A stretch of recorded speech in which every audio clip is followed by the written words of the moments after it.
Chers collègues,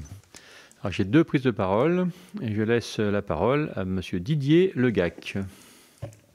Oui, merci Monsieur le Président de séance, chers collègues Brotherson. Si je souhaite prendre la parole aujourd'hui, c'est parce que vous le savez, député de Brest, ma circonscription est très marquée par les activités de défense autour de la Marine nationale en particulier. La base navale de Brest est ainsi l'un des plus grands ports militaires de France avec Toulon et surtout c'est le siège de la force océanique stratégique, la FOST, avec l'île Longue et ses SNLE qui assurent aujourd'hui en permanence la composante navale de notre force nucléaire stratégique. Et si je fais ce rappel, chers collègues, c'est parce que je tiens à rappeler que pour parvenir à ce très haut niveau de dissuasion, il a fallu des générations de marins qui ont participé à l'élaboration de notre force nucléaire. Certains d'entre eux ont été mobilisés dans les essais aériens en Polynésie entre 1966 et 1974, et après, lorsqu'ils n'étaient plus aériens, ces essais mais souterrains jusqu'en 1996.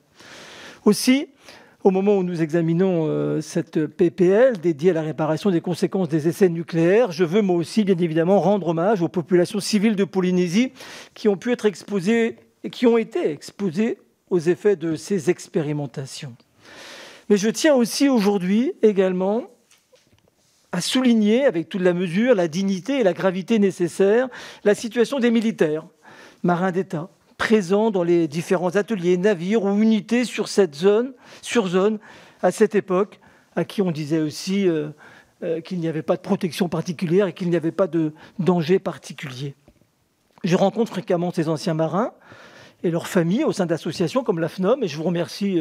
Président Brotherson, de les avoir auditionnés au cours de vos travaux, et des associations comme l'AVEN, l'Association des victimes des essais nucléaires, qui célèbre aujourd'hui même, le 9 juin 2021, ses 20 ans d'existence, puisqu'elle a été créée le 9 juin 2001 par un militaire vétéran des essais nucléaires, non pas à Mururoa, mais au Sahara. Et j'ai pu mesurer avec eux, c'est vrai, on l'a dit, tous les orateurs l'ont dit, les progrès réalisés du fait de la loi Morin du 5 janvier 2010 relative à l'indemnisation des victimes des essais nucléaires français, ainsi que le travail du CIVEN, même s'il n'est pas parfait, et la reconnaissance progressive des maladies radio-induites. Néanmoins, à travers ces rencontres, ces témoignages très fréquents que j'ai en circonscription, j'ai également constaté les limites du dispositif actuel, il faut bien le dire, il faut bien le reconnaître, notamment en ce qui concerne les victimes de maladies transgénérationnelles affectant des enfants, des petits-enfants maintenant, parce qu'on sait que parfois la maladie saute une génération, ou encore sur l'anxiété dans laquelle ils vivent ou vivent leurs proches. C'est pourquoi sont présumés de l'issue des débats de vendredi prochain, le 17 juin, de la faisabilité, de la faisabilité, des conditions d'exposition, du coût, des modalités de prise en charge proposées. Je considère, pour ma part, que la plupart des dispositions de cette PPL constituent un véritable progrès, aussi bien pour les populations civiles, encore une fois, que pour les militaires concernés et leurs familles. Nous sommes dans cette commission défense, on le sait, très attachés bien évidemment à la condition militaire. On en parle à chacune de nos commissions et c'est bien normal compte tenu du sacrifice de nos collègues et des militaires français. Donc pour toutes ces raisons, pour ma part et à titre personnel, je voterai cette proposition de loi. Et je salue tous les responsables bénévoles engagés depuis longtemps pour